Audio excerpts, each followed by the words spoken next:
de clin d'œil de Chapat dans l'Herald Tribune, l'ayatollah Khomeini qui change son vocabulaire et le grand Satan est devenu le small Satan, et au Barack Obama, c'est l'axe du not so evil, pas tout à fait l'axe du mal, quelque chose comme ça, on peut le traduire.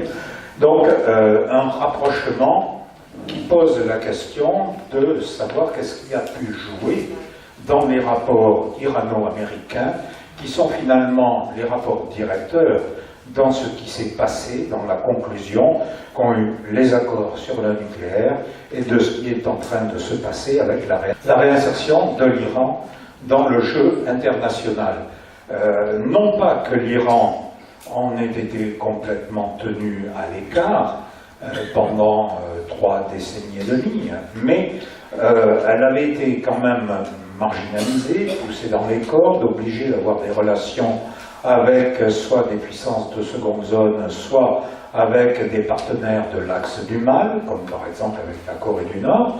Et donc, avec cette signature sur les accords du nucléaire, on voit l'Iran redevenir un pays majeur dans les développements géopolitiques actuels.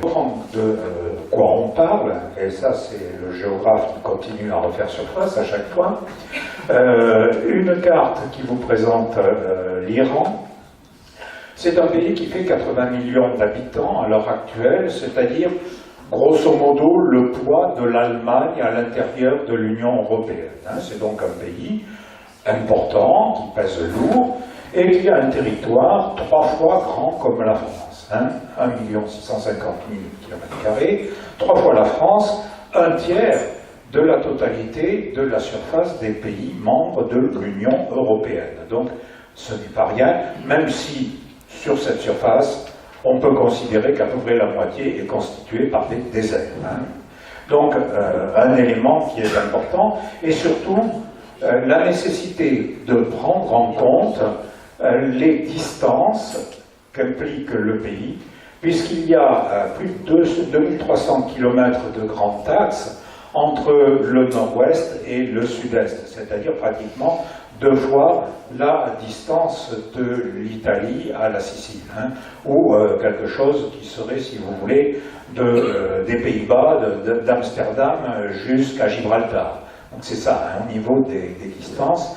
Et c'est important à prendre en compte parce que dans un pays désertique, pendant longtemps, le territoire a vécu en l'absence de grands moyens de circulation, désormais il y a des autoroutes, il y a quelques voies ferrées, a vécu comme des petites cellules vivant en isolat autour d'une grande ville, toute une campagne oasis développée autour et des relations somme toute relativement minimes. Ce qui fait que quand on parle d'empire perse ou autre, il faut le voir comme une tutelle relativement lointaine par rapport à des territoires qui ont une relative autonomie dans leur développement.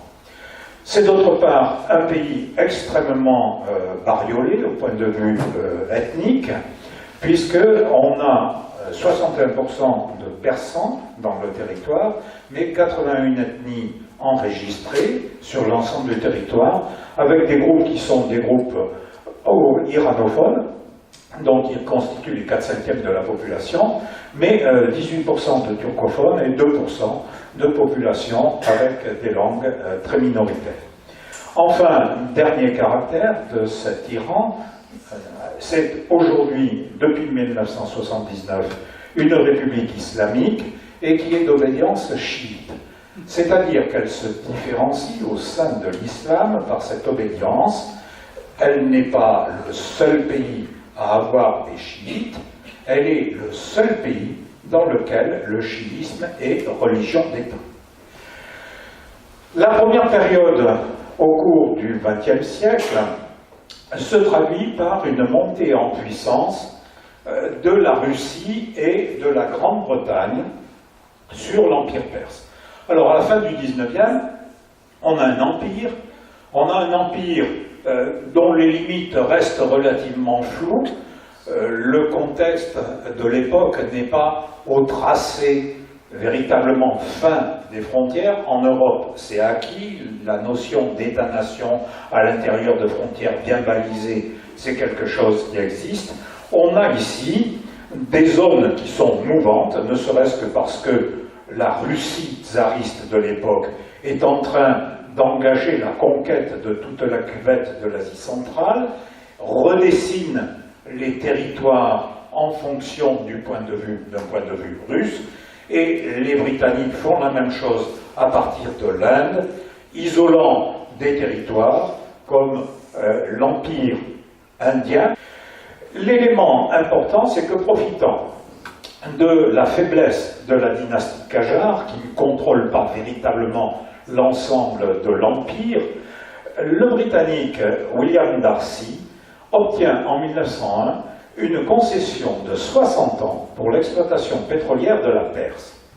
Alors on ne sait pas encore s'il y a du pétrole ou pas, mais la géologie semble prometteuse, et surtout le nord de la Perse, et dans le prolongement par la mer Caspienne, des gisements de Bakou qui, eux, sont connus et exploités depuis le milieu du XIXe siècle. Il fait le pari qu'il va trouver du pétrole.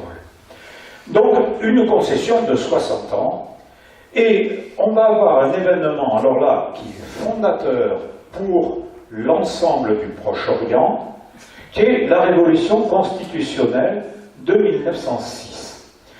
C'est une révolution qui intervient en réaction à la faiblesse des Qajars, en réaction contre la mainmise de plus en plus lourde des Britanniques et des Russes sur la politique de l'Empire perse, et qui va donner l'impulsion à un mouvement de modernisation dans tout le Proche-Orient. La Perse, à cette époque, je continue à utiliser ce vocable, l'Empire perse, devient le premier pays du Moyen-Orient à être doté d'une constitution 2 ans avant la révolution jeune turque, qui elle aussi va tenter de moderniser l'Empire turc, selon le modèle, bien entendu, des constitutions à l'occidentale.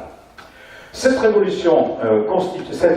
constitutionnelle est donc un élément qui fait démarrer, qui ouvre une crise civile à l'intérieur du pays. On peut dire que l'agitation se maintient jusque vers 1911, hein, c'est pas quelque chose qui est un coup de poker, on réussit et c'est fini, c'est devenu une démocratie. L'agitation est vraiment très forte. Mais cette révolte constitutionnelle permet l'émergence d'une couche intellectuelle alphabétisée. Il y a très peu de monde à cette époque qui sait lire, mais qui donne une floraison de journaux, de libelles, etc., et qui sont lus et commentés. Et donc, même si la population est relativement peu alphabétisée, on estime que c'est probablement à l'époque pas plus de l'ordre de 5% de la totalité de la population, c'est quelque chose qui a des effets par le camp, dira-t-on, sur l'évolution des mentalités. 1908, ça y est, Darcy gagne son pari, on trouve du pétrole, et on trouve du pétrole au Khouzistan. Darcy va former une société qu'il va appeler l'Anglo-Persian Company, qui incorpore des intérêts iraniens. Mais très vite, avec l'approche de la Première Guerre mondiale, les Britanniques décident que l'enjeu est trop important pour eux et prennent la totalité du contrôle de l'anglo-iranien. Donc, le nom c'est anglo-iranien, mais dans la réalité, c'est Anglo-Compagnie, point. Hein. Donc, un verrouillage de cette exploitation du pétrole. La Première Guerre mondiale, évidemment, occupe les Anglais sur d'autres fronts. L'Iran, la Perse respire un petit peu, mais en 1919, la paix est revenue, le Parlement refuse d'entériner l'accord pétrolier qui est exigé par les Britanniques, c'est-à-dire extension des droits de concession, monopole de l'exploitation pétrolière, etc. En conséquence, les Britanniques vont organiser un véritable, on dirait aujourd'hui un putsch, un coup d'État, et avec leur soutien et en 1921, le général Reza Khan prend le pouvoir et il met fin à la dynastie Qajar. Pas tout de suite, pendant 3 ans il est Premier ministre, etc. Les Qajars sont démis, et finalement il se fait couronner empereur en 1926. Et il lance ici un programme de modernisation selon le modèle qui est important pour le Proche-Orient, et qui est les modernisations entreprises par Atatürk, qui lui vient de remporter une victoire terrible, faisant capoter le traité de Sèvres, reconstituant une Turquie relativement large, et notamment empêchant la formation d'un Kurdistan dont on avait promis la création pour la fin de la guerre. En 1935, la modernisation de l'Iran est lancée, mais avec 1935, c'est après 1933, la prise du pouvoir par Hitler en Allemagne. Pourquoi je dis ça? Parce que Reza Khan va dire que désormais, on ne parlera plus de Perse, sauf pour la culture, sauf au plan intérieur, mais que les chancelleries internationales devront appeler le pays Iran, pays des Aryens. Donc c'est quelque chose, alors c'est pas la première fois que le terme a été utilisé, mais il n'avait qu'une valeur intérieure. Là, il va devenir désormais le nom officiel du pays, et ça traduit finalement l'empathie profonde qui y a entre Reza Khan et le système allemand, le système autoritaire allemand. La conséquence, c'est que d'une part, il va essayer de moderniser dans la foulée d'Atatürk en interdisant le port du voile pour les femmes et en imposant le costume occidental pour les hommes, tel qu'Atatürk a essayé d'imposer au début des années 30. Ce qui fait qu'en 1941, après le déclenchement de la guerre, les Britanniques et les Soviétiques décident de prendre le contrôle du pays, les Russes au nord, les Britanniques au sud, selon une ligne de partage qui avait déjà existé à la fin du XIXe siècle. Et surtout, ils vont pousser Reza Khan à partir. Ses sympathies pour l'Axe en font quelqu'un de peu fiable, malgré la neutralité qu'il a proclamée, et donc on le met sur la touche, on l'envoie en exil très loin, et on met son fils sur le trône, et le malheureux jeune homme qui va être notre Reza Shah Pahlavi devient donc empereur, mais il est totalement à la botte des Britanniques.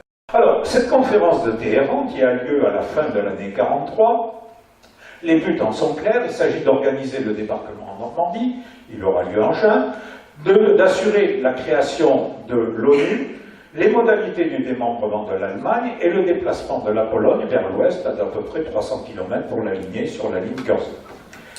Pourquoi en Iran? Alors, d'abord parce que, comme le jeune Shah est à la botte des Anglais, il a réussi à entraîner l'Iran dans la guerre contre l'Axe, aux côtés des Alliés.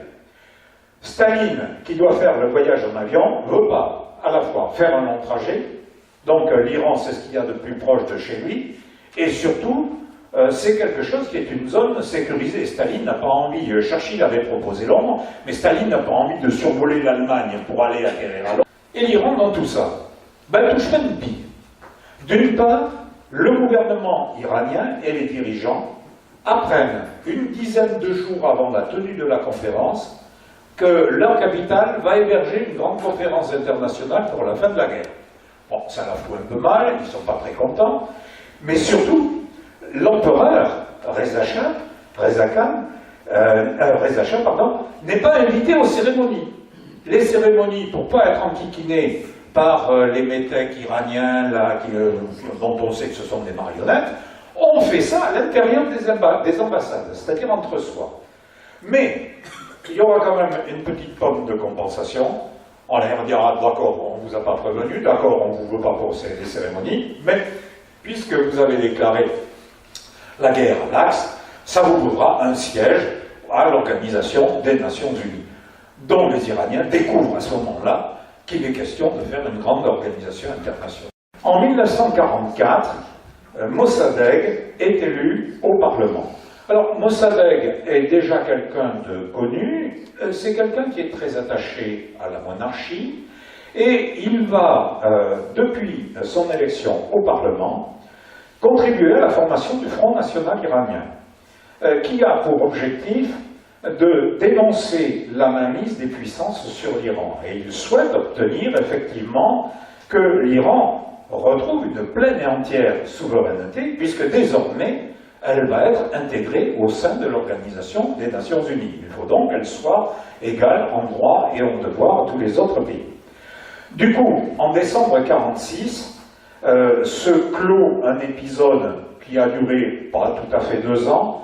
Les soviétiques ont tenté de mettre en place, par parti communiste interposé, des républiques populaires dans le nord de l'Iran et dans le nord-est de l'Iran. Staline a une autre poire pour la soif, il a la Pologne à essayer de digérer. Il abandonne son soutien en République, il s'écroule et en décembre 1946, c'est fini, l'Iran est délimité dans les frontières que vous lui connaissez à l'heure actuelle. Mossadegh, fort de ce succès et de la montée en puissance du Front National, est nommé Premier ministre, et là, en 1951, il tente un coup de poker, il décide de nationaliser l'Anglo-Iranian Company dans la mesure où celle-ci truque les comptes d'exportation. Pour ne pas payer trop cher, on ne déclare pas les tonnages exportés, sauf qu'après, quand on fait le total des tonnages vendus par l'Anglo-Iranian à l'extérieur, aux compagnies anglaises, américaines et autres pour le raffinage, on se rend compte qu'il y a quelque chose qui est un manque à gagner très important, et donc Mossadegh prend la décision de nationaliser l'Anglo-Iranien. La Grande-Bretagne, évidemment, hurle que c'est pas possible, que c'est une trahison du traité de 1933 avec la concession qu'elle avait obtenue, et elle va porter l'affaire devant la Cour internationale de justice de l'Haye, pensant pouvoir gagner. Et là, contre toute attente, la Cour de l'Haye donne raison à l'Iran en disant c'est son territoire, le pouvoir politique a la possibilité de remettre en cause un accord commercial, d'autant que celui qui a signé l'accord, Reza Khan, a été démis de ses fonctions, envoyé en exil, et donc le nouveau gouvernement est tout à fait habilité à adopter une autre position. Donc, défaite pour la Grande-Bretagne, qui finalement va chercher un autre pied pour essayer de reprendre la main. De juillet 52 à août 53, cependant, un conflit se développe entre le Shah et Mossadegh. Mossadegh, fort de son succès international, avec cette victoire contre les Britanniques, demande à ce que le chef de gouvernement soit pleinement investi de tous les pouvoirs. En gros, il reprend ici peut-être un peu le modèle britannique, le Shah règne mais ne gouverne pas. Et il voudrait que le pouvoir que conserve le Shah, notamment sur l'armée, sur la police, sur la justice, que ceci passe dans les mains du gouvernement. Et là, le Shah ne veut absolument pas céder sur ce pouvoir, il veut notamment garder le contrôle sur l'armée. Et en conséquence, il supprime le poste de Premier ministre de Mossadegh et il le renvoie à ses chères études. Mossadegh, évincé, a le levier du Front National et organise un grand mouvement populaire en Iran qui finalement est tel que c'est le Shah qui doit capituler. Le Shah part en exil à Rome, il n'est pas démis de ses fonctions. N'oubliez pas, Mossadegh reste un fervent monarchiste. C'est pas un républicain. Mais le Shah est envoyé en exil et Mossadegh se retrouve de nouveau à la tête du gouvernement. C'est alors que les Britanniques, qui ont autre chose à faire, ils ont à gérer la décolonisation de l'Inde en 1947. Ils ont à gérer le changement de système à l'inter-système monétaire, la faillite de la livre qui ne fait plus du tout le poids par rapport au dollar, l'espèce de bi-monétarisme qu'ils avaient essayé de mettre en place à l'occasion de Bretton Woods, ça ne marche pas du tout. On sent qu'ils sont amenés à se replier en deçà d'Aden, que les colonies de l'Asie et du Pacifique sont en train de partir, et en conséquence, du coup, les Britanniques vont faire appel aux Américains. Et les Américains ne vont pas se faire prier, parce que c'est un tel fromage, l'Iran, que les Américains râlaient eux aussi contre cette concession exclusive qui avait été accordée à l'anglo-iranien. Donc, c'est la première opération qui va être montée par la CIA, avant celle de 1954 contre Arbenz, au Guatemala, qui est la première opération de déstabilisation d'un gouvernement à l'extérieur en temps de paix. Il n'y a pas de conflit, il n'y a rien. Et la CIA va infiltrer des membres des services secrets à l'intérieur du Parti communiste iranien, le Toudé, et va le pousser à des manifestations très aventuristes qui vont se solder évidemment par des affrontements très violents, par des morts, etc. Et on met ça sur le compte de Mossadegh. Il a chauffé l'opinion, et ben voilà, il est débordé, il ne maîtrise plus les populations et autres, et du coup, avec le soutien américain directement sur place, le Shah est ramené de Rome, et Mossadegh est arrêté, il est condamné à la prison, et à la fin de son passage en prison, il est envoyé en exil dans son village natal, un bled paumé, où il y a à peu près 1 millier d'habitants, et il n'en sortira plus du tout, il est assigné à résidence, jusqu'à sa mort en 1967. Et du coup, les Britanniques sont obligés de passer la main, c'est les États-Unis, ce sont les États-Unis qui vont prendre le contrôle. Et ils montent en particulier un consortium piloté par les 5 sœurs, le cartel des 5 sœurs, qui obtient la gestion garantie des ressources pétrolières de l'Iran. C'est-à-dire, exit l'anglo-persienne, les compagnies américaines prennent le contrôle, mais elles vendront une partie de ce pétrole à Total pour la France, elles vendront une partie du pétrole à l'anglo-iranien, mais les compagnies autres que les compagnies américaines n'ont plus voix au chapitre. Le renforcement de la tutelle américaine se joue aussi dans le domaine militaire avec la constitution en 1955 du pacte de Bagdad.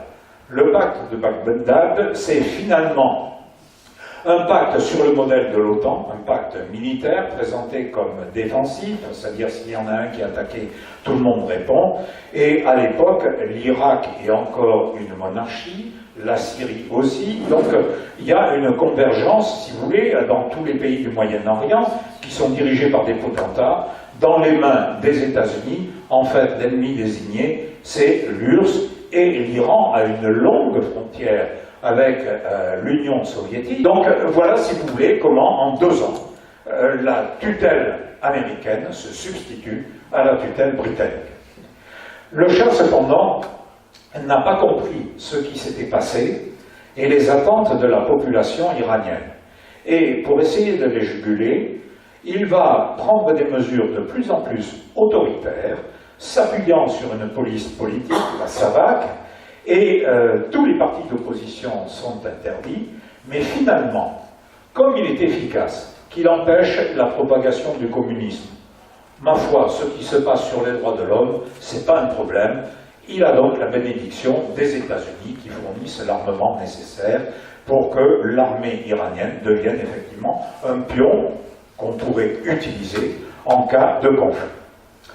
Alors en 1961, quand même, le régime est tellement dictatorial que Kennedy demande au Shah de mettre un peu d'eau dans son autocratisme et d'engager une politique de réforme, comme lui est en train d'essayer de le faire avec le problème de l'accès des Noirs à la politique de vote, etc., à l'intégration. Et le Shah va appeler un Premier ministre qui est réputé réformateur, grand propriétaire terrien, mais qui va proposer effectivement des éléments importants comme une réforme agraire, comme une extension des droits politiques, la réautorisation du Front National. Donc ce malheureux ministre ne va pas tenir plus de 6 mois, il est évincé et on en prend un autre. Mais qui reprend à peu près les mêmes éléments. Et dans ces éléments de la Révolution blanche, qu'est-ce qui amène finalement les religieux à se manifester? C'est principalement la nationalisation des forêts et des pâturages. Alors ça ne fait pas que des heureux, parce qu'on a, comme je vous ai dit, dans un pays semi-désertique, des tas de populations qui sont semi-nomades ou transhumantes, c'est-à-dire qui utilisent, comme on a des montagnes, qui passent une partie de l'été dans les estives du haut qui redescendent vers le bas pendant l'hiver pour échapper aux neiges. Il y a des précipitations absolument terribles. Ce ne sont plus des terrains de parcours, ce ne sont plus des communs, mais désormais, ça fait partie du domaine national et il y aura donc contrôle sur leur accès, notamment dans les forêts pour ne pas les déboiser, pour ne pas aller couper du bois pour le feu. Ça ne fait pas que des heureux dans les campagnes. Alors d'un côté, on leur propose une réforme agraire, mais pour tous ceux qui sont éleveurs, semi-nomades ou transhumants, ce n'est pas quelque chose qui va être compensé par la réforme agraire. Et surtout, la création d'un corps qui ne serait pas l'équivalent d'un service militaire, mais on dirait un service civil, qui reprendrait à égalité des hommes et des femmes, et qui aurait pour objectif d'alphabétiser la population en se déplaçant de village à village. Alors, c'est le chat qui baptise cet ensemble de réformes, la Révolution blanche, et qui, pour la faire entériner, organise un référendum. Sans surprise, il a 99% de voix favorables, donc il estime que c'est à qui on peut jouer. Ceux qui vont le plus râler dans cette histoire, ce sont les religieux. Alors les paysans, je vous ai dit, selon leur statut, s'ils sont agriculteurs ou s'ils sont éleveurs, ils ont des positions qui sont un peu ambiguës, mais les religieux n'acceptent absolument pas ce type de choses. D'abord parce que l'Église chiite est le plus gros propriétaire foncier de l'ensemble de l'Iran, donc elle se trouve dépossédée. D'autre part, on n'est pas d'accord pour voir ce statut des femmes à égalité avec les hommes, alors pas seulement dans le système civil, mais un peu partout, avec cette idée d'émancipation des femmes, qui vont apprendre à écrire, et surtout avec le fait que du coup, les chiites, le schisme se trouve dépossédé de sa fonction éducatrice qu'il avait jusque-là dans les écoles coraniques.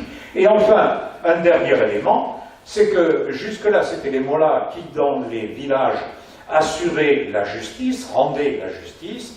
La justice devient désormais une justice civile. Il se trouve donc dépossédé sur deux points, sur le foncier, sur trois points, le rôle éducatif et le rôle judiciaire, et surtout ce qui les fait hurler, c'est l'émancipation des femmes. Il n'en est pas question.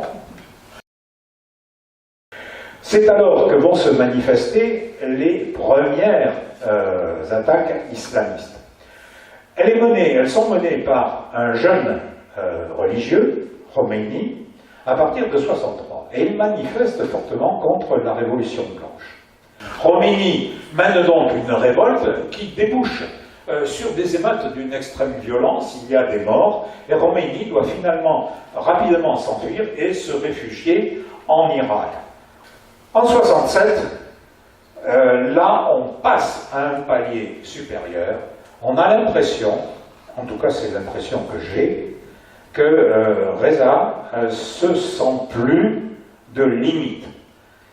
Son principal adversaire est parti, il est chez l'ennemi, le voisin sunnite, en Irak, et en conséquence, il décide de se faire couronner empereur. Il ne l'avait pas fait jusque-là, il était l'héritier de son père, mais il était prince régnant.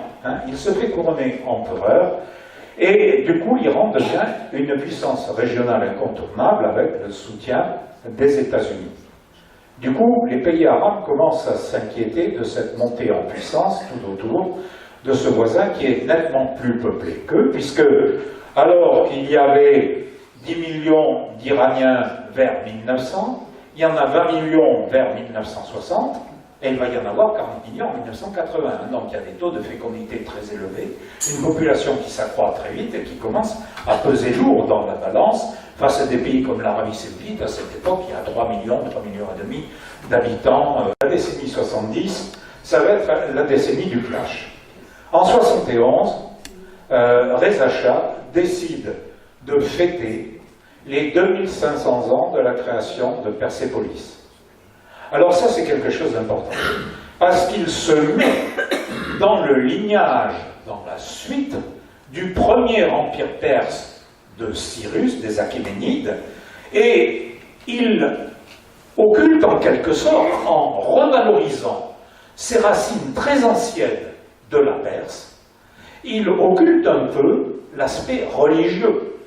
Khomeini et l'islam, bon, c'est bien, d'accord, les musulmans, mais on est plus que ça. On est des Persans et on a une très longue tradition culturelle, de civilisation, etc. Et ils dépensent des sommes fabuleuses. Plus d'une centaine de chefs d'État sont conviés à des fêtes fastueuses. Du coup, tous les chefs d'État sont fascinés par cet Iran, cette puissance iranienne, et finalement, on passe un peu à perte et profit. Les problèmes de démocratie intérieure, les problèmes de pauvreté, de clivages sociaux extrêmement violents. En 1976, le Shah va encore plus loin. Il décide tout simplement de remplacer le calendrier islamique par le calendrier impérial. C'est-à-dire qu'on passe d'un seul coup de 1300 et quelques, date de l'hégire, à 2500 et quelques, date de la fondation de l'Empire achéménide. Et le jour de l'an est fixé sur la grande fête de Nowruz, qui est à peu près au moment de l'équinoxe de printemps, qui est le démarrage de la fête de printemps, qui devient le début de l'année dans le calendrier persan. Alors vous imaginez là aussi les réactions de Khomeini, les réactions des mollahs devant cette mise à l'écart. Là, le Shah vient de jouer une très mauvaise carte et du coup, les revendications islamistes se déchaînent contre le Shah. En 1978, quand même, à travers ces avancées, ces violences faites à la population par le Shah, dans leurs sentiments religieux, finalement, les manifestations se multiplient. Et elles font boule de neige. Une manifestation, répression, la manifestation suivante pour enterrer les morts est encore plus importante. Encore des morts, on remanifeste de façon encore plus importante. Et finalement, en décembre 1978, dans la ville de Téhéran, il y a plus de 2 millions de manifestants, c'est-à-dire pratiquement plus de la moitié de la population de la ville à cette époque. Donc quelque chose, si vous voulez, ici qui est énorme. Et finalement, le Shah, en 1979, jette l'éponge. Il est obligé de partir en exil.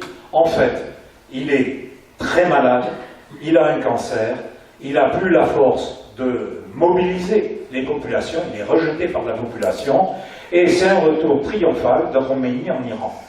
La partie n'est pas jouée, on est en janvier, il y a d'abord le Front National de Mossadegh, qui n'a pas disparu, qui s'est reconstitué. Il y a un parti communiste, le parti Toudé, mais il y a aussi un autre parti communiste d'obédience maoïste, il y a un parti communiste d'obédience trotskiste, bref, une gauche libérale, une orientation bourgeoise démocratique, donc quelque chose de très compliqué dans la situation politique, et toute cette diversité va être balayée en réalité par le flux religieux. Et Khomeini, quelques mois plus tard, en avril, est en position de proclamer la République islamique de l'Iran. Du coup, à partir de là, tous les autres partis vont être pourchassés, vont être d'abord emprisonnés, exécutés, les gens vont partir en exil, toute une partie de l'intelligentsia va partir. C'est le moment où, n'oubliez pas qu'il y a à peu près 3 millions d'Iraniens qui vivent en dehors de l'Iran à l'heure actuelle et qui sont pour la plupart des émigrés de cette fin de période du Shah, début de la République islamique, et que ça continue à l'heure actuelle. On estime que le flux de départ en Iran est de l'ordre de 40 000 personnes chaque année. Même si l'Iran, quand on regarde les statistiques globales, apparaît plutôt comme un pays d'immigration. Mais en réalité, c'est parce qu'il héberge sur son territoire presque 4 millions d'Afghans qui ont fui les combats et la tutelle des talibans et ont été rapatriés sur l'Iran, des chiites qui étaient en Irak et dont l'Irak a décrété que ce n'étaient pas des citoyens irakiens et qu'il fallait qu'ils rentrent dans leur propre pays. Khomeini a publié la Constitution islamique. Toutes les positions hostiles au pouvoir religieux ont été éliminées. Il impose le pouvoir absolu d'un guide religieux, nommé à vie, au nom d'un article qui est tout à fait intéressant. La République, le régime politique de l'Iran n'est défini comme République islamique que provisoirement, parce que son préambule dit que le véritable chef de l'Iran sera au moment du retour de l'imam caché. Alors, qu'est-ce que c'est cette histoire d'imam caché? C'est ce qu'on trouve dans le chiisme duodécimain. Duodécimain parce qu'ils reconnaissent 12 imams, et le 12e n'est pas mort. Il a disparu. On ne sait pas ce qu'il est devenu. Dans le chiisme, il s'est retiré pour méditer sur le monde, mais dès que la situation sera propice, il reviendra et mènera une théocratie. Et donc, pour le moment, le guide suprême religieux n'est là qu'en pierre d'attente, en quelque sorte, pour préparer, par la constitution islamiste, pour préparer le retour de l'imam caché. Ça fait 10 siècles qu'il a plus de 10 siècles qu'il a disparu, il ne s'est toujours pas remanifesté, même depuis 30 ans de République islamique.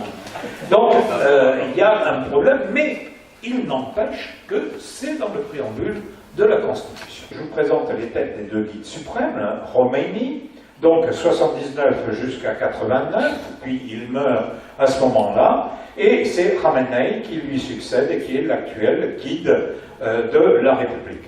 Si on regarde plus en détail l'organisation de la Constitution, on constate qu'il y a un double système qui fonctionne.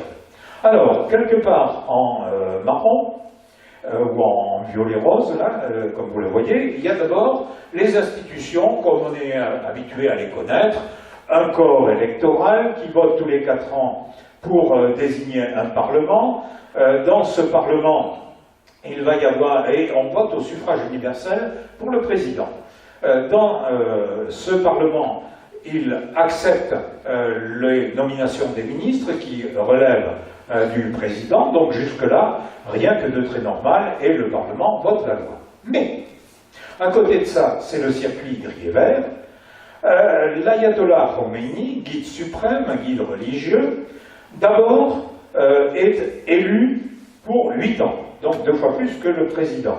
Mais d'autre part, les 86 religieux sont élus, et lui est élu à vie. Tant qu'il est vivant, il reste en place. Ensuite, c'est lui qui nomme dans le Conseil des gardiens de la République les 6 délégués religieux.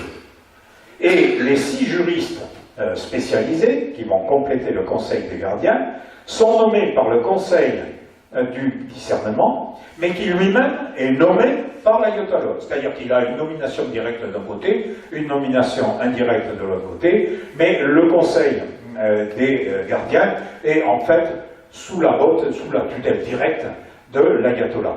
Et eux ont la possibilité de refuser les lois qui ont été votées par le Parlement, de les aménager, de les transformer, etc.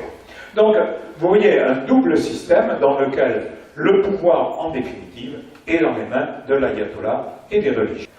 Les choses vont se gâter en novembre. En effet, les étudiants vont demander aux États-Unis le Shah. Les États-Unis ne veulent pas livrer le Shah, il est en soins intensifs, il va mourir peu de temps après. Et donc les étudiants disent, puisque c'est comme ça, on prend l'ambassade, les personnels qui sont en ambassade, on les prend en otage, on reste là, tant que vous ne nous aurez pas livré le Shah. Hein? Les États-Unis sont désormais considérés comme le grand Satan, hein, pas le petit Satan de Obama, le grand Satan, parce qu'il refuse de livrer le Shah, donc il se fait complice du régime d'oppression et de massacre qui a opprimé l'Iran pendant des années, pendant des décennies, et les États-Unis décident de rompre toutes les relations diplomatiques avec l'Iran et de geler tous les avoirs iraniens à l'extérieur du territoire iranien, et notamment, y compris les avoirs privés détenus dans des banques américaines. Comme jusque-là, le régime était queue et chemise avec les États-Unis, c'est dire que l'essentiel des fortunes privées, comme de la fortune d'État, se retrouve pieds et poings liés dans les mains des États-Unis. Alors ce qui va venir bouleverser tous les débuts de la République et qui va renforcer l'anti-américanisme de l'Iran, c'est le développement de la guerre avec l'Irak, entre 1980 et 1988. En 1980, Saddam Hussein, qui a signé en 1975 un accord sur la navigation dans le Chott-el arabe, c'est-à-dire cet émissaire commun au Tigre et à l'Euphrate, qui se réunissent, qui confluent, et il y a un grand chenal par lequel, qui est le seul contact maritime de l'Irak. Sinon, il est enfermé, et qui lui permet de déboucher sur le golfe Persique. Alors, on a fait, en 1975, un accord international signé par l'Irak de Saddam, signé par l'Iran du Shah, et qui fait moitié-moitié. En gros, il n'y en a pas un pays qui a la part plus belle que l'autre, mais Saddam se dit, ils sont dans la merde, ils sont en train de se battre, il y a des conflits, c'est le moment ou jamais d'en profiter.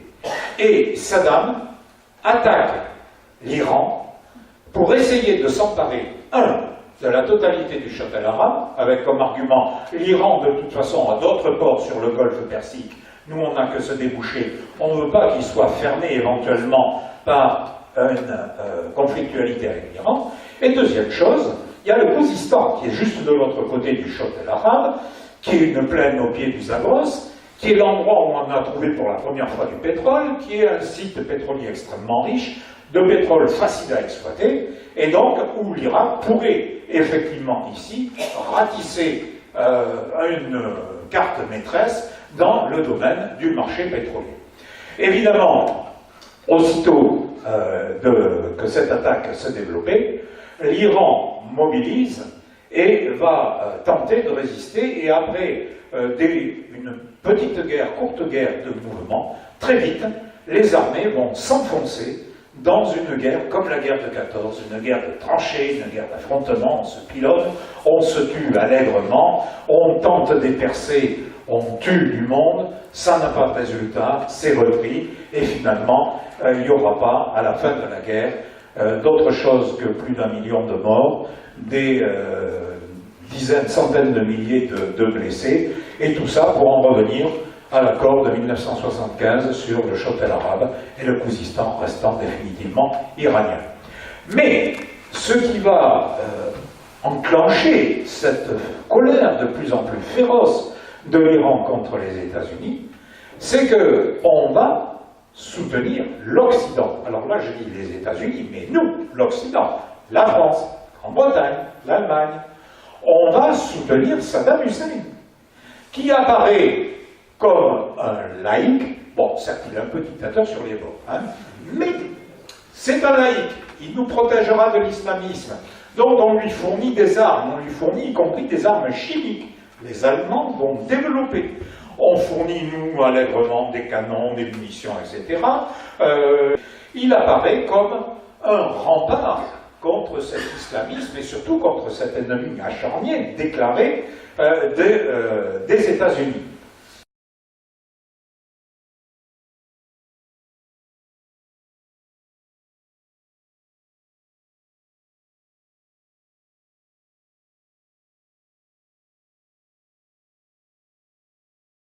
Mais en gros, le mécanisme est le suivant. On utilise le colonel North, qui a monté une société d'import-export, qui exporte du matériel militaire, mais officiellement, ce n'est pas l'État américain. Et on ne fait pas attention, ça passe, ça fraude l'embargo, personne n'a rien vu, tout le monde a les yeux dans la poche, c'est très bien. Et donc, on approvisionne l'Iran. L'Iran effectue des paiements pour cet armement, qui sont versés à la société du colonel North, et qui lui réinjecte cet argent dans le financement des groupes Contra au Nicaragua qui luttent contre le pouvoir communiste qui est installé au Nicaragua. Et les États-Unis ont beau jeu de dire, nous n'intervenions plus du tout en Amérique latine, on a compris, Cuba ça nous a servi, Arbenz aussi, donc maintenant non, nous on n'est pas impliqués dans cette affaire. Donc une façon de recycler de l'argent clandestin avec la complicité évidemment des États-Unis, puisque ce sont des firmes américaines qui assurent la fourniture de cet armement au colonel North. La conséquence de l'embargo sur l'Iran pendant cette période, il faut bien que le pays trouve des armes pour se défendre face à l'offensive de l'Irak, À partir de 82-83, il se tourne vers d'autres fournisseurs, notamment la Corée du Nord, la Chine et la Syrie. Ce qui vous explique aussi, aujourd'hui, les relations qu'il peut y avoir avec Assad, à l'époque c'est son papa, avec la Corée du Nord, qui elle aussi subit un embargo, et donc c'est quand même deux pays qui ont des savants de très haut niveau et qui vont coopérer, et d'autre part la Chine, qui elle aussi n'est pas liée à l'embargo américain, et qui à partir du moment où elle peut tailler des croupières à un pays qui est allié des États-Unis, elle n'hésite pas à le faire. La conséquence aussi, sur le plus long terme, c'est qu'à partir de 88, un peu avant la fin de la guerre, le pays décide de se développer sur une industrie d'armement autonome, fabriquant des hélicoptères, des blindés, des missiles, et notamment, sa maîtrise dans le domaine des missiles va lui conférer un réel pouvoir de dissuasion dans l'aire régionale. Voilà donc pour cette guerre Iran-Irak.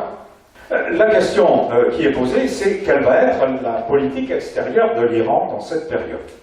L'article 11 de la Constitution est très ferme. Il pose que le gouvernement islamique a l'obligation de mener sa politique étrangère sur le principe de l'unité islamique, avec trois principes directeurs, une prise de position contre les États-Unis et Israël, jugés comme les véritables États voyous, c'est un terme qui va apparaître plus tard dans la politique, mais que l'on va associer à ces États, dans la mesure où ils ne respectent pas les résolutions de l'ONU, notamment les résolutions de l'ONU en ce qui concerne Israël. Deuxième élément important, éliminer les influences extérieures de la région, l'Iran se voyant comme la seule puissance régionale non tributaire des grandes puissances, ce qui est le cas, puisque l'Irak, la Syrie, etc. sont manifestement associés à l'Occident, le Pakistan de l'autre côté est associé à la Chine. Bref, on retrouve l'idée qu'avait fait émerger Mossadegh avec son Front National. L'Iran doit se débarrasser des tutelles occidentales, à l'époque britannique et russe, aujourd'hui les États-Unis et l'Europe.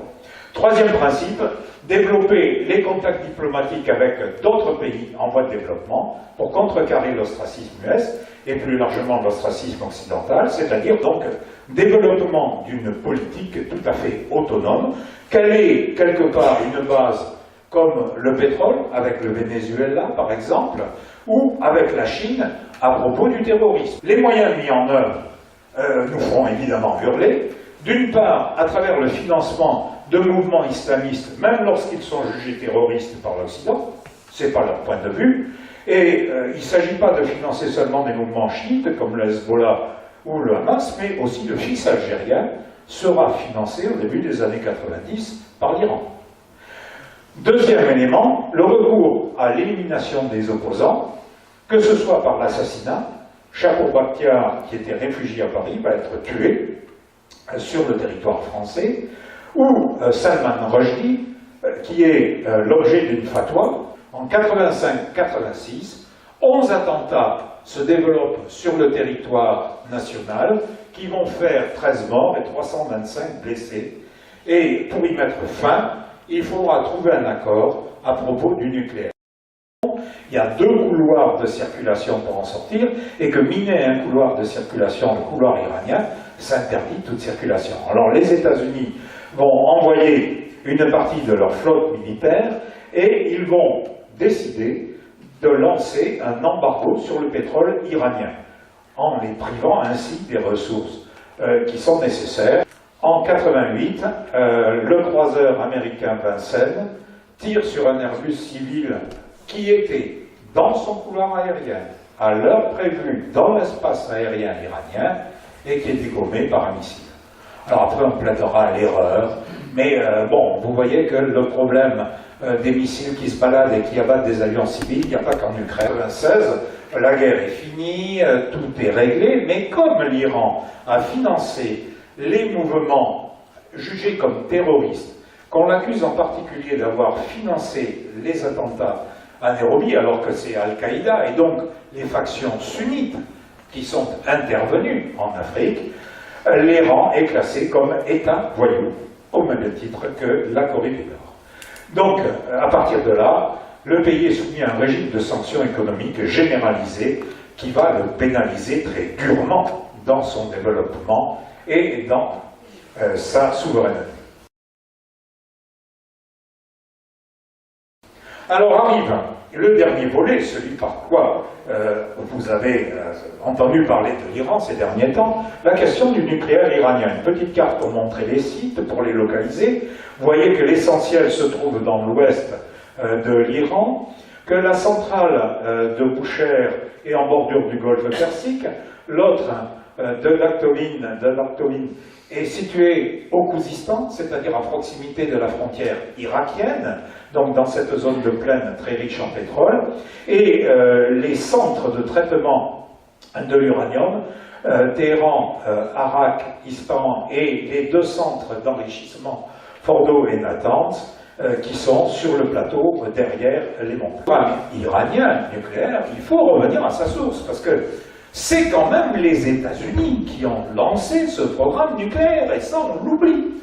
C'est en 1957 que les États-Unis vont lancer ce programme d'atomes pour la paix en assurant le développement de processus de coopération nucléaire entre les États-Unis et l'Iran.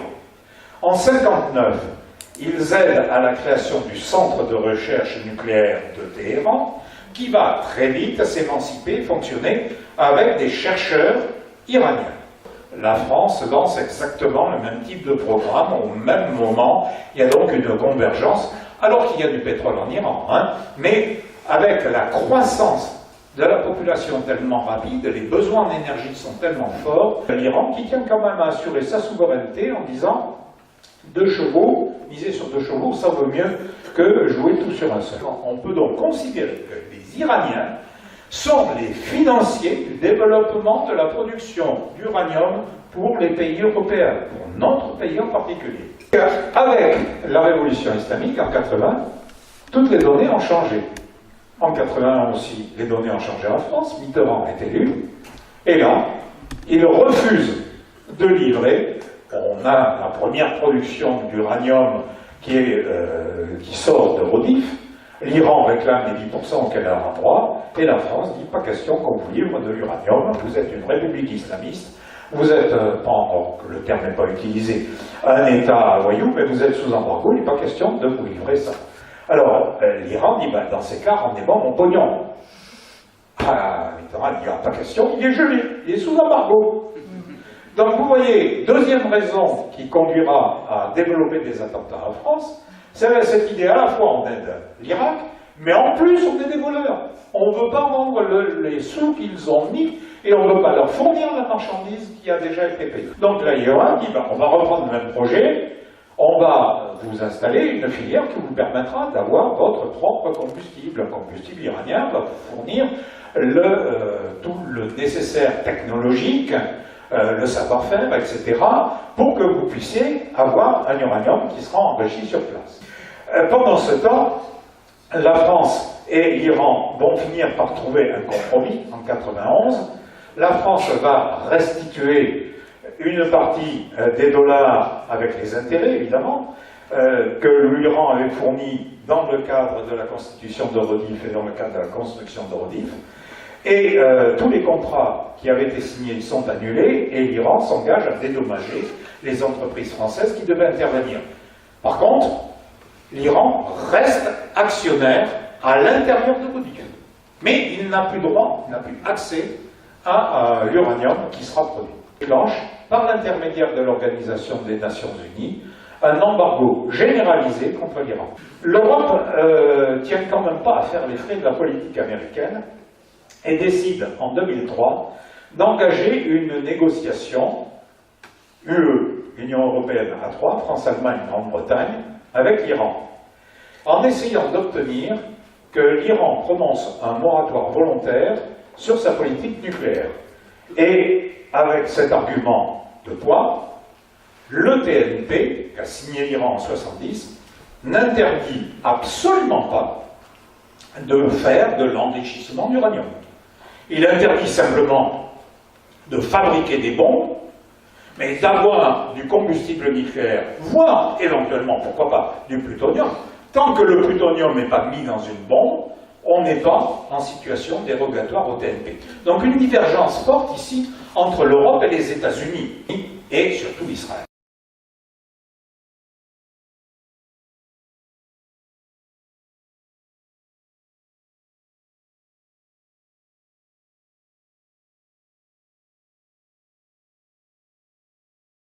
L'Iran est une menace pour la paix, et on voit Israël installé sur une bombe nucléaire, puisqu'on sait que Israël maîtrise la bombe depuis déjà les années 67, qu'elle a été construite avec l'aide de la France à partir des années 50, à partir de 56, et d'autre part, les Iraniens comparent leur traitement en tant que signataires du traité de non-prolifération avec 3 autres nations qui n'ont pas signé le traité et qui sont devenues des puissances nucléaires, qui ont des bombes, qui ont des têtes officiellement, donc l'Inde et le Pakistan. Alors on arrive presque à un accord au début des années 2000. En 2004, c'est Rouhani qui est le négociateur pour l'Iran, et Rouhani finalement accepte un moratoire sur le programme nucléaire.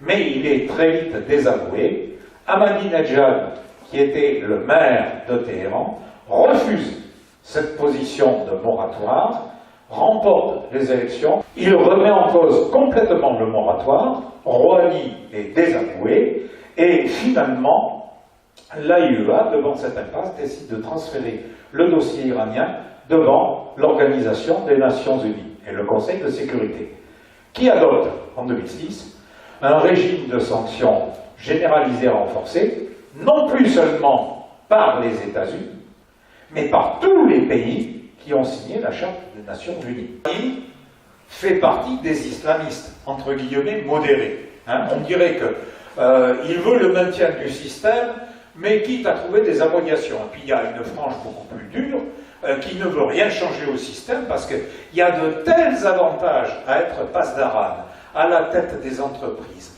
à la tête des ministères, en bénéficiant des corruptions sur les entreprises publiques, etc., qu'on n'a pas envie de lâcher le fromage. Et Rouhani fait partie des gens qui pensent qu'il faut lâcher de l'Est. Je ne sais pas si c'est franchement un démocrate. La population ne peut plus, des privations dans le domaine médical, dans le domaine alimentaire, etc. Et donc elle souhaite une levée des sanctions très rapide pour voir redécoller son niveau de vie. On n'est plus lié au réseau d'information interne de l'Iran, mais qu'à travers les réseaux sociaux mondialisés, l'information déborde largement des frontières, sort, il y a des liaisons avec la diaspora, il y a des liaisons avec des courants démocratiques, et donc il n'y a pas d'isolement, il n'y a pas d'enfermement du peuple iranien aujourd'hui, comme il pouvait l'être dans les années 50. La perspective de retour à une situation normale fait que l'Iran sort de ces négociations avec un positionnement reconnu désormais de puissance régionale. Regardez ce qui se passe autour des problèmes de la Syrie. L'Iran est désormais un élément incontournable du jeu dans le Proche-Orient. Et ça, c'était le désir manifesté par Mossadegh dès 1944. Le président est donc habilité à utiliser son veto contre toute remise en cause de l'accord. L'accord sera donc ratifié avec le bouclier, en quelque sorte, présidentiel. Même si les républicains et au sein des démocrates, le lobby juif de l'EPAC ne désarment pas et cherchent des voies pour le torpiller, notamment en disant, bon, ben, d'accord, le traité est signé, etc., mais ça reste quand même un État voyou, donc on va refaire une politique de sanctions. Et il est évident que si on remet d'autres sanctions, on annule celles qui sont en cours, on en remet d'autres, les Iraniens se sentiront là aussi déliés d'engagement. Monter en face de l'EPAC un autre lobby, le lobby strict, qui est celui des juifs américains favorables à l'accord. Donc les juifs américains, il ne faut pas les imaginer monolithisme. Ah non, la défense d'Israël, une partie considère que cet accord est un bon accord. Et d'autre part, Netanyahou a fortement indisposé le gouvernement américain en allant faire ses campagnes de propagande devant le Congrès, sans passer par la présidence du Congrès, en s'adressant directement aux congressistes. Le vice-président Joe Biden a quand même rappelé, après la tournée de Netanyahou et après la signature de l'accord, que 20% du budget de défense d'Israël était payé par le contribuable américain, que ça leur donnait quand même un droit à la parole, et qu'en contrepartie de cet accord, les États-Unis étaient prêts à accorder un mémorandum de garantie de sécurité pour au moins 10 ans, ce qui les met sous le parapluie, en quelque sorte, atomique américain. L'Orient, c'est Reagan et les conservateurs qui ont engagé ce remodelage du Proche-Orient. Le véritable enjeu, c'est la puissance chinoise. Et la véritable Méditerranée du XXIe siècle, c'est l'océan Pacifique. On n'a pas de temps à perdre avec ces querelles sur le Proche-Orient. Il faut miser sur le Pacifique. Et pour ça, il faut trouver d'autres relais dans le Moyen-Orient. Jusque-là, ils utilisaient le Pakistan, l'Arabie Saoudite. L'Arabie Saoudite ne fait pas le poids. Elle est en particulier violemment prise à partie dans le monde sunnite par le développement des printemps arabes. Le Pakistan, lui, est un Pakistan gangréné complètement par le terrorisme et l'islamisme terroriste au sein même de l'appareil d'État. En conséquence, les États-Unis semblent être en train de jouer une autre carte face à un Pakistan qui est peu fiable, jouant la carte iranienne. Les Chinois font la même chose. L'opinion israélienne est elle-même partagée, pour une partie, avec des gens qui trouvent qu'il vaut mieux un bon accord et conserver le soutien des États-Unis que rejeter l'accord ou même entamer une opération militaire contre l'Iran et se retrouver au banc des nations, lâchés par les États-Unis. Et c'est chez les voisins arabes que la dénonciation est aujourd'hui la plus violente. Alors, on dénonce un arc chiite en construction qui serait opposé aux sunnites. Et là-dessus, la formule a été utilisée pour la première fois en décembre 2004 par le roi de Jordanie et qui présente ça comme l'Iran, pays chiite officiellement, c'est la religion d'État, manipule toutes les minorités chiites qui sont réparties dans le monde musulman, dans le Proche-Orient, et à partir de là, les utilise pour déstabiliser les pouvoirs installés sur place. En réalité, il s'agit plus, à l'heure actuelle, de fournir un camouflage religieux à quelque chose qui n'est pas une réalité. Il n'y a pas véritablement de complot centralisé par la République islamique. Parce que le chiisme est parcouru de clivages. Tout à l'heure, je vous ai parlé des duodécimains, mais il y a aussi les Ismaéliens, qui ne prennent en compte que les 5 premiers imams. Il y a les Haïdites, on en parle beaucoup sous le nom de Houthis aujourd'hui au Yémen, qui eux aussi reconnaissent que les 5 premiers imams, mais pas les mêmes. Hein, le 5e, c'est pas le même que chez les Ismaéliens, c'est un autre. Ensuite, vous avez les Alaouites, les Alévis, les Druzes, etc. Bref, là-dedans,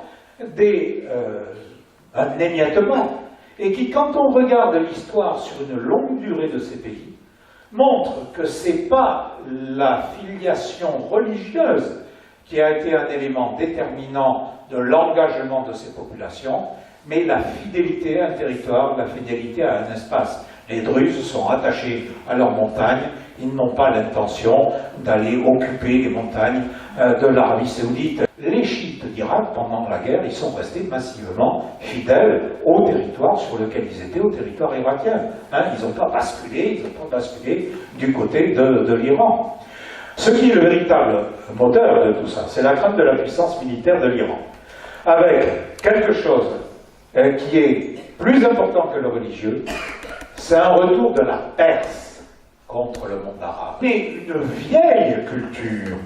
Depuis presque 2 millénaires et demi, les Arabes n'ont accédé à la culture que tardivement, et globalement, s'ils ont pu se développer, c'est parce qu'ils se sont emparés de territoires dans lequel il y avait la tradition, par exemple, quand les Turcs ottomans s'emparent de l'Empire byzantin, ils récupèrent tout l'héritage de l'Empire romain d'Occident. Et cette armée iranienne est une armée de conscription, elle est sous-équipée, mal équipée, de matériel vieilli, etc. Et les seules forces qui sont en état de jouer un rôle dans une offensive terrestre, et avec un matériel quand même relativement limité, ce sont les Pasdaran, qui forment un fer de lance, mais relativement limité en termes de quantité. Le seul point incontestable est dans le domaine des missiles de dissuasion. Le missile Shahab, donc vous voyez l'aire de répartition dans le cercle, a une portée de 2300 km, la version 4 a une portée de 2600 km, c'est-à-dire qu'effectivement, l'Iran maîtrisant un lanceur de cette fiabilité, ils ont lancé au début de l'année leur 4e satellite, peut faire peur. Tous les conflits locaux turcs contre la Syrie, à travers des problèmes frontaliers que j'avais évoqués lors de la conférence sur la Syrie. Turcs contre les Perses, à travers le problème des minorités persophones qu'il y a sur le territoire. Le problème des Kurdes, dans 4 pays. Le problème du Liban, qui n'est pas réglé. Est-ce que c'est un appendice de la Syrie qu'on a volé et qui doit rejoindre la Syrie? Qu'est-ce qu'on fait des frontières de la Syrie, de l'Irak aujourd'hui?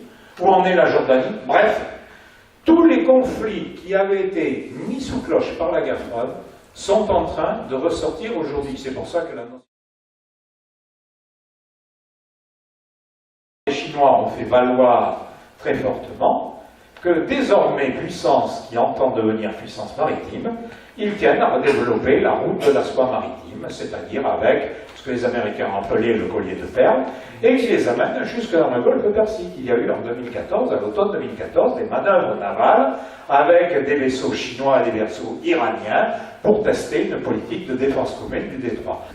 Un seul problème légitime encore la présence américaine, c'est le détroit d'Ormuz. Et vous allez dire, ah, il y revient avec le pétrole, encore le pétrole. Et bien oui, encore le pétrole. Parce que là-dedans, même si les États-Unis ont obtenu leur indépendance avec le pétrole de schiste, etc., leur adversaire principal, la Chine, elle a besoin de pétrole extérieur. Et par le détroit d'Ormuz, compte tenu des relations qu'ont les Chinois avec les pays du Golfe, et notamment avec l'Iran, qui lui assure un quart de sa consommation pétrolière, les États-Unis ne peuvent pas se désintéresser de ce qui se passe. Deux traits bleus foncés au milieu du détroit, c'est les couloirs dont je vous ai parlé, et la zone qui est en blanc avec des tirets grisés, c'est la zone qui est contrôlée par l'Iran. Donc vous voyez pourquoi, quand elle avait miné le débouché du golfe Persique, le pétrole ne pouvait pas sortir. On ne leur achetait pas leur pétrole, d'accord, mais vous ne ferez plus sortir un pétrolier par là. Donc les Américains envoyaient des mineurs et autres, et on y traite ici finalement un tiers du commerce mondial du pétrole, 17 millions de barils par jour, ça fait à peu près 3 millions de tonnes de pétrole qui sortent chaque jour sur une année, 1 milliard 100 millions de tonnes à peu près de pétrole qui sortent de là, et donc un quart par la direction de la Chine. Le retrait américain n'est pas pour demain. Les ayatollahs essayaient de répondre aux invites de Obama au niveau de Facebook. C'est fini.